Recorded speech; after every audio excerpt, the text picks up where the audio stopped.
Hello dear students, कैसे हैं आप लोग। सभी को नमस्ते, सत श्री अकाल, बहुत बहुत आदाब। आप सभी का मेरे इस YouTube चैनल में बहुत बहुत स्वागत। डियर स्टूडेंट्स, आज मैं आपको सिखाने वाला हूं पास्ट इंडेफिनिट टेंस, और पास्ट इंडेफिनिट का मैं एक गुरु ज्ञान आपको दे रहा हूं, और वो है पास्ट इंडेफिनिट की पहचान अंग्रेजी और हिंदी दोनों याद करने के लिए एक सूत्र आप याद कीजिए। आ ई ए गुरु का ज्ञान ले मीन्स LAY। अब इसका प्रयोग कैसे करना है ये मैं अभी आपको समझाता हूं। जैसे पास्ट इंडेफिनिट शुरू करते हैं। आज मैं आपको पास्ट इंडेफिनिट टेंस सिखाने वाला हूं, और पास्ट इंडेफिनिट के जो पांचों प्रकार हैं वो हम सीखेंगे आज। तो इससे पहले कि हम पास्ट इंडेफिनिट का सबसे आसान तरीका सीखें, उससे पहले मैं चाहूँगा कि जिन लोगों ने मेरा चैनल सब्सक्राइब नहीं किया है तो वो ज़रूर से मेरे चैनल को सब्सक्राइब कर दें, अगर उनको आसान तरीके से इंग्लिश सीखनी है तो। और साथ ही साथ मेरे इस वीडियो को लाइक और शेयर ज़रूर करें प्लीज़। तो शुरू करते हैं पास्ट इंडेफिनिट।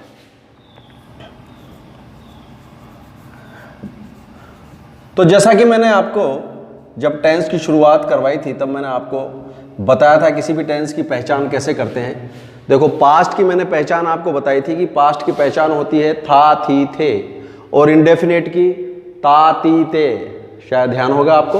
तो पास्ट इंडेफिनिट की हम पहचान की बात करें, हिंदी पहचान, तो हिंदी पहचान होती है कि वाक्यों के अंत में ता था, ती थी, ते थे आता है। इसके अलावा जो मेन चीज आपको ध्यान रखनी है वो ये रखनी है कि क्रिया के अंत में, या हम कह सकते हैं क्रिया का अंतिम अक्षर जो होता है, आ, ई, ए, ये जो तीन शब्द है इसकी ध्वनि देता है। मतलब इसकी जब हम बोलते हैं क्रिया में तो आ, ई, ए की ध्वनि आती है, अंग्रेजी पहचान।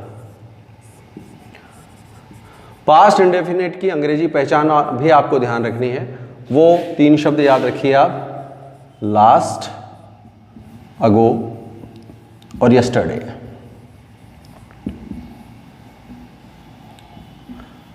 लास्ट का मतलब होता है पिछला,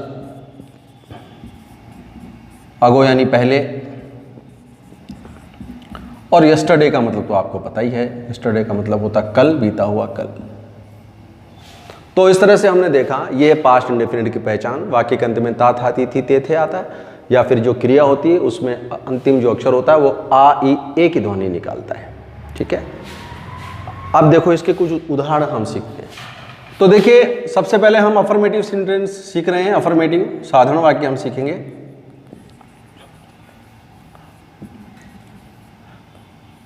एक एग्जाम्पल देखिए, उदाहरण सहित हम समझने की कोशिश करते हैं। हम पिछले वर्ष या पिछले साल दिल्ली में रहते थे।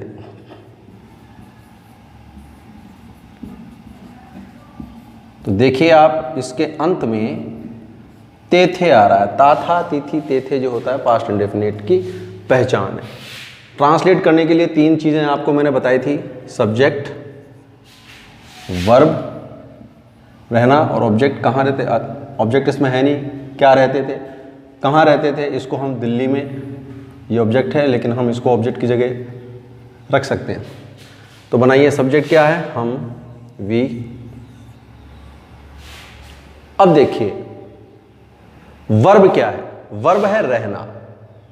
अब रहना हमें यहां लिखना है, लेकिन मैं आपको बताऊं पास्ट इंडेफिनिट का पैटर्न आपको याद करना पड़ेगा। इसका तरीका क्या है वो मैं बता दूं, वो आप याद कर लें और सीख लें कि इसका पैटर्न होता है कि हम सबसे पहले सब्जेक्ट तो लिखते ही लिखते हैं, उसके बाद वर्ब की, ध्यान रखिए, सेकंड फॉर्म का प्रयोग करते हैं।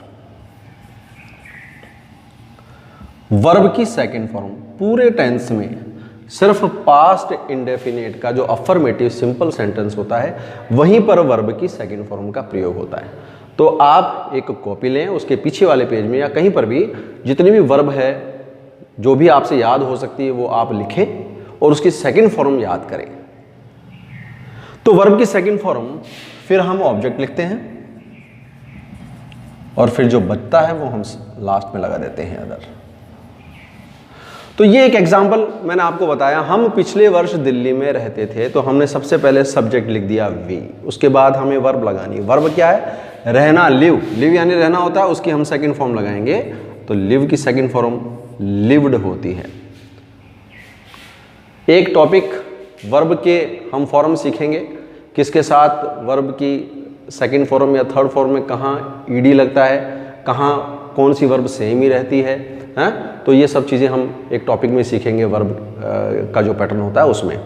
लेकिन फिलहाल आप ध्यान रखिए, लिव की सेकंड फॉर्म लिव्ड। ऑब्जेक्ट इसमें है नहीं, अदर में, हाँ दिल्ली में, या हम दिल्ली में यानी इन दिल्ली, वो हम ऑब्जेक्ट की जगह लिख सकते हैं, लेकिन इसमें ऑब्जेक्ट नहीं है। शेष क्या रहेगा? पिछले वर्ष यानी लास्ट ईयर। तो देखो अंग्रेजी पहचान भी आ रही है इसमें, लास्ट ईयर। इसी तरह से एक एग्जांपल देखिए, रमेश ने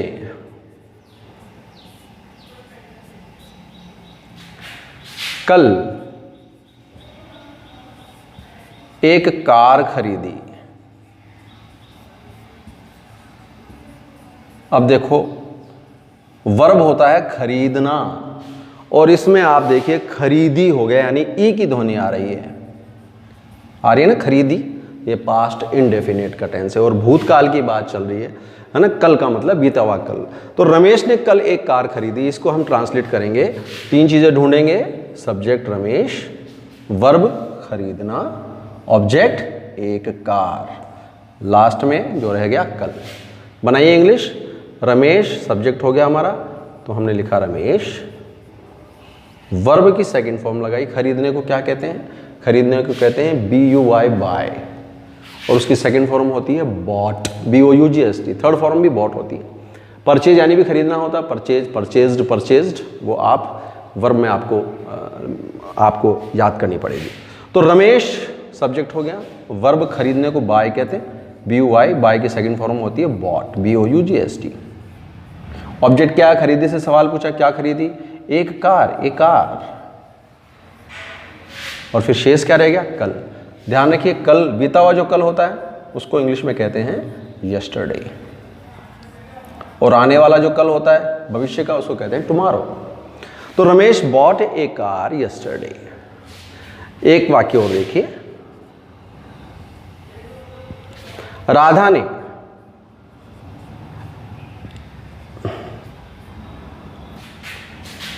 चावल पकाए।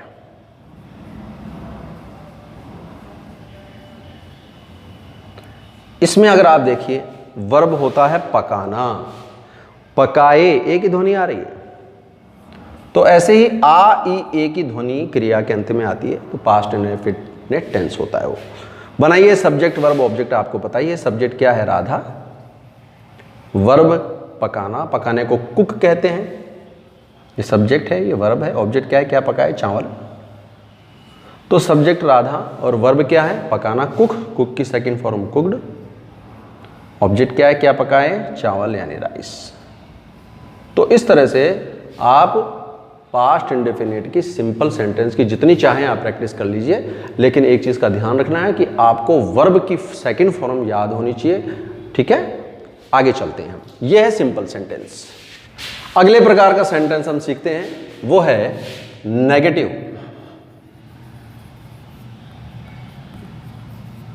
नकारात्मक। जैसे हमने कल खाना नहीं खाया। देखो पास्ट इंडेफिनिट, खाना, खाना जो होता है, खाना जो होता है वो वर्ब होती है खाया, आ की ध्वनि आ रही है, और साथ ही साथ नेगेटिव है तो ध्यान रखिए उसमें नहीं आता ही है। मैंने कल खाना नहीं खाया। पिताजी कल जयपुर नहीं गए।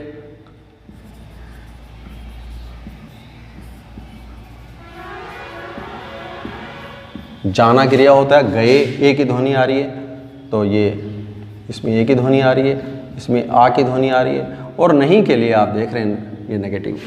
बनाने का पैटर्न क्या है आप प्रैक्टिस कर लीजिए इसको, और बहुत सारे सेंटेंस बना करके आप प्रैक्टिस करें, और अगर कुछ समझ में नहीं आया तो मुझे कमेंट बॉक्स में पूछ सकते हैं आप लोग। पैटर्न देखिए, तो पैटर्न के लिए आप क्या करेंगे, सब्जेक्ट, सब्जेक्ट के बाद ध्यान रखिए प्रयोग करना है आपको डिड नॉट का। पास्ट इंडेफिनिट की हेल्पिंग वर्ब होती है डिड, जैसे कि हमने प्रेजेंट इंडेफिनिट की हेल्पिंग वर्ब होती है डू डज, उसी तरह से पास्ट इंडेफिनिट जो टेंस होता है उसकी हेल्पिंग वर्ब होती है डिड। तो क्योंकि हमें नेगेटिव में प्रयोग करना है किसका, नॉट का, तो हेल्पिंग वर्ब और नॉट लगाएंगे, did not. Subject plus did not plus verb की फर्स्ट फॉर्म का प्रयोग करेंगे। ध्यान रखिए, जैसा कि मैंने आपको बताया था कि वर्ब की सेकंड फॉर्म पूरे टेंस में सिर्फ पास्ट इंडेफिनिट के अफर्मेटिव सेंटेंस में ही प्रयोग होती है। डिड नॉट प्लस वर्ब की फर्स्ट फॉर्म, यहां आपको वर्ब की सेकंड फॉर्म का प्रयोग नहीं करना है। उसके बाद ऑब्जेक्ट और उसके बाद अदर। चलिए ट्रांसलेट कीजिए इसको, हम लोग कोशिश करते हैं ट्रांसलेट करने की। सब्जेक्ट हमने यानी वी, उसके बाद डिड नॉट का प्रयोग करना है, वी डिड नॉट। उसके बाद वर्ब की फर्स्ट फॉर्म खाना मतलब ईट, ऑब्जेक्ट क्या नहीं खाया, खाना यानी फूड, बाकी क्या रह गया, कल, कल यानी यस्टरडे। क्या इंग्लिश बनी, we did not eat food yesterday. आगे चलिए, पिताजी कल जयपुर नहीं गए। फादर, सब्जेक्ट लिया हमने फादर, डिड नॉट। वर्ब जाना होती है, वर्ब गए पास्ट इंडेफिनिट का यानी प्रयोग हो रही है, जाने को क्या कहेंगे, गो, डिड नॉट गो। ऑब्जेक्ट नहीं है इसके अंदर, लेकिन हम सुविधा अनुसार पूछ सकते हैं कोई भी सवाल। इसके बाद अगर क्या का जवाब नहीं आ रहा है तो कहाँ नहीं गए, जयपुर, टू जयपुर। और क्या बच गया फिर लास्ट में, कल, यस्टरडे। तो इस तरह से ये हो गया नेगेटिव सेंटेंस। अगला प्रकार हम सीख रहे हैं वो है इंटेरोगेटिव यानी प्रश्नात्मक वाक्य। और जैसा कि मैंने आपको प्रश्नात्मक वाक्य की पहचान बताई थी कि वाक्य के शुरू में क्या लगता है और अंत में प्रश्नवाचक चिन्ह आया है। क्या तुमने कमरे में एक सांप देखा। देखिए वर्ब होती है देखना, आ की ध्वनि आ रही है, और क्योंकि शुरू में क्या आ रहा है, लास्ट में क्वेश्चन मार्क आ रहा है, इंटरोगेटिव सेंटेंस हो गया। क्या वे पिछले साल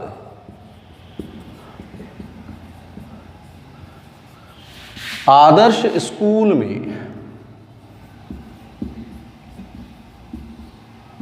पढ़ाते थे। देखिए ते थे, ये भी पहचान है पास्ट इंडेफिनिट की, और शुरू में क्या आ रहा है, लास्ट में क्वेश्चन मार्क आ रहा है। पैटर्न देखिए क्या है, इसकी इंग्लिश कैसे बनाएंगे। पैटर्न ध्यान रखिए, इंटरोगेटिव जो भी सेंटेंस होता है उसमें हेल्पिंग वर्ब पहले लगती है। पास्ट इंडेफिनिट की हेल्पिंग वर्ब कौन सी है, डिड। तो सबसे पहले हम लगाएंगे डिड, उसके बाद हम लेंगे सब्जेक्ट, सब्जेक्ट के बाद वर्ब की फर्स्ट फॉर्म, उसके बाद ऑब्जेक्ट, उसके बाद अदर, और लास्ट में क्वेश्चन मार्क तो लगाना ही लगाना है। चलिए बनाने की कोशिश करते हैं हम। पहले तीन चीजें ढूंढिए आप, सब्जेक्ट तुमने, वर्ब देखा, ऑब्जेक्ट क्या देखा, एक सांप, शेष क्या रह गया, कमरे में। बनाइए, डिड, सब्जेक्ट तुमने यानी यू, वर्ब देखना, सी, डिड यू सी, ऑब्जेक्ट क्या देखा, एक सांप, ए स्नेक, शेष क्या रह गया, कमरे में, in the room, question mark. Did you see a snake in the room. आगे देखिए, क्या वे पिछले साल आदर्श स्कूल में पढ़ाते थे। पहले सब्जेक्ट वर्ब ऑब्जेक्ट ढूंढिए। सब्जेक्ट क्या है, वे, वर्ब क्या है, पढ़ाना, ऑब्जेक्ट क्या पढ़ाते थे, ऑब्जेक्ट नहीं है, क्या पढ़ाते थे या कहाँ पढ़ाते थे, क्या का उत्तर नहीं आया तो कहाँ पढ़ाते थे, आदर्श स्कूल में, इसको ऑब्जेक्ट की जगह रखेंगे लेकिन ये ऑब्जेक्ट नहीं है। शेष क्या रह गया? पिछले साल। बनाइए, डिड, सब्जेक्ट दे, वर्ब पढ़ाना teach, object in Adarsh school,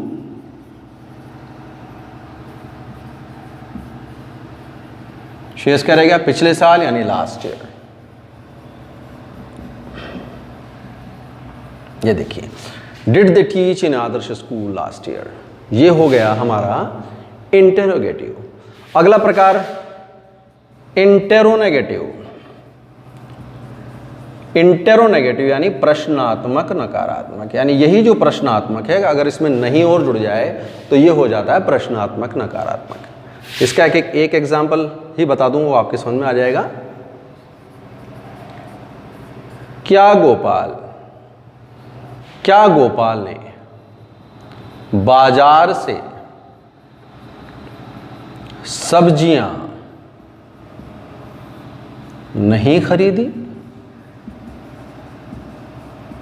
देखिए, पास्ट इंडेफिनिट की पहचान, खरीदना होता है, ई की ध्वनि आ रही है इसमें, और पास्ट की बात चल रही भूतकाल की।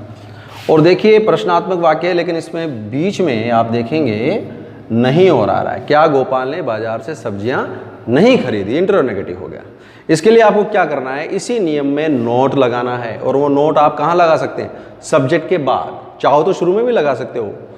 इसका पैटर्न अगर अपन देखें तो क्या बनता है इसका पैटर्न आपको नोट लगाना है।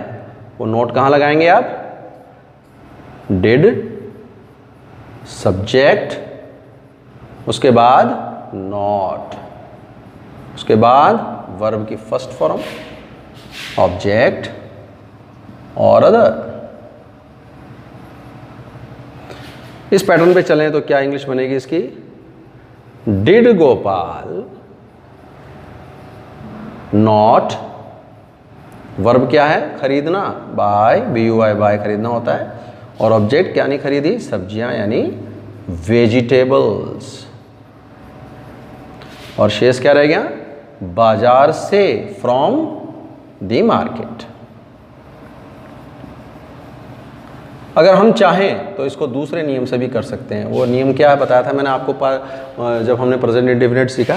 नोट को हम चाहें तो इस डिड से के बाद भी लगा सकते हैं छोटे रूप में। Didn't Gopal bye vegetables from the market, ऐसे भी हो सकता है, लेकिन आप ये तरीका याद कर लें, दोनों में से जो भी आपको ठीक लगे। तो ये हो गया इंटेरोगेटिव और इंटेरोनेगेटिव। आखिरी प्रकार हम सीखेंगे। तो अब हम सीखते हैं इसका आखिरी प्रकार, और वो आखिरी प्रकार का सेंटेंस जो है वो है WH या हाउ वाला वाक्य।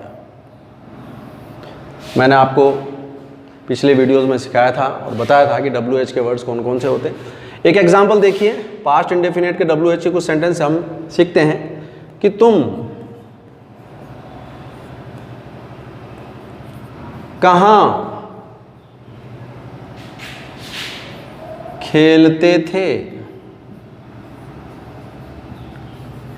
प्रश्नवाचक चिन्ह, देखिए इसमें WH शब्द आ रहा है, क्या, कहाँ, क्वेश्चन मार्क आ रहा है, WH का वर्ड है। दूसरा वाक्य देखिए, रमेश ने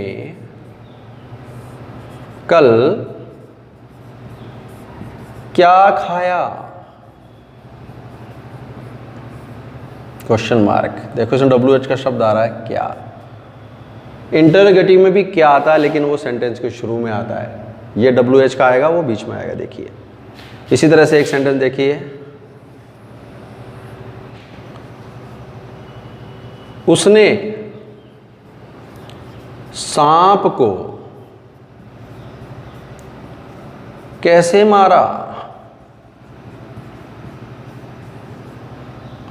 कैसे, ये WH का शब्द है, क्वेश्चन मार्क आ रहा है। तो इसका पैटर्न देखिए आप, पैटर्न क्या है? पैटर्न है इसका कि WH का जो शब्द है वो हम शुरू में लगाएंगे, WH या हाउ। उसके बाद हम है इसकी हेल्पिंग में लगाएंगे, कौन सी? डिड। उसके बाद हम सब्जेक्ट लिखेंगे, सब्जेक्ट के बाद वर्ब की फर्स्ट फॉर्म, उसके बाद ऑब्जेक्ट, और उसके बाद अदर, लास्ट में क्वेश्चन मार्क। बनाने की कोशिश कीजिए। WH का वर्ड लेंगे हम कहाँ, वेयर, उसके बाद डिड, उसके बाद सब्जेक्ट तुम, उसके बाद वर्ब खेलना, प्ले। ऑब्जेक्ट इसमें है नहीं, क्या खेलते थे, वेयर डिड यू प्ले। इसी तरह आगे देखिए, रमेश ने कल क्या खाया, WH का शब्द लेंगे हम व्हाट, उसके बाद डिड, उसके बाद सब्जेक्ट रमेश, उसके बाद वर्ब खाना यानी ईट, उसके बाद शेष क्या रह गया, क्या खाया ऑब्जेक्ट है नहीं इसमें क्योंकि कल शेष रह गया, कल मतलब यस्टरडे। इसी तरह से उसने सांप को कैसे मारा, WH का शब्द हाउ, डिड, सब्जेक्ट उसने मतलब ही। आगे देखिए, हाउ डिड ही मारना, किल, फर्स्ट फॉर्म का प्रयोग करना है हमें, किल। हाउ डिड ही किल, और ऑब्जेक्ट क्या है, क्या मारा, सांप, the snake. How did he kill the snake. तो इस तरह से आप कोशिश कीजिए WH और हाउ वाले वाक्यों को बनाने की कोशिश की, एक तरह से कोशिश करने की। और मैंने जो प्रेजेंट इंडेफिनिट सिखाया था उसका जो पैटर्न सिखाया था, हाउ मैनी, हाउ मच का, और इन विच, और एक तरह से और जो थे उसमें उसका जो पैटर्न है, बस पैटर्न का आप ध्यान रखिए कि जहाँ पर आप डूडर्स लगा रहे थे प्रेजेंट इंडेफिनिट में, वहाँ पर आपको लगाना है क्या, डेड। आगे चलते हैं हम। इस टेंस के क्वेश्चंस एग्जाम लेवल पर किस तरह से आते हैं, उसमें क्वेश्चंस ऊपर लिखा आता है, fill correct form of verb, fill correct form of verb given in bracket, यानी कोष्टक में दी गई क्रिया का सही रूप भरिए। क्वेश्चन नंबर 1, लास्ट ईयर दे, खालिस्तान कोष्टक में आ गया लिव, इन जयपुर। अब देखिए ये क्वेश्चन आ गया, इसमें आपको खालिस्तान में वर्ब भरना है। पहचान कीजिए टेंस की, एक शब्द आ रहा है कौन सा, लास्ट। तो मैंने आपको बताया था पास्ट इंडेफिनिट की अंग्रेजी पहचान लास्ट, अगो, यस्टरडे, यानी LAY, ले, ये याद रख लीजिए आप। तो वर्ब की सेकंड फॉर्म का प्रयोग करना है, यानी लिव की जगह हम क्या लिखेंगे, लिव्ड। देखिए दूसरा वाक्य देखिए, शी, खालिस्तान कोष्टक में आ गया नॉट कुक, और फिर फूड और यस्टरडे।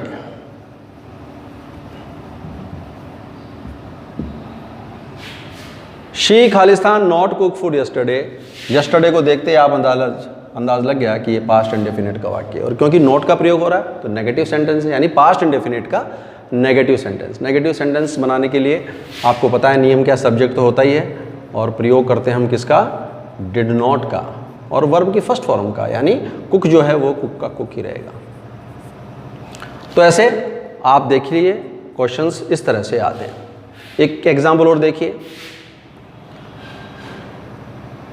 दे, खालिस्तान कोष्टक में आ गया BY, boy, buy a new car 2 years ago।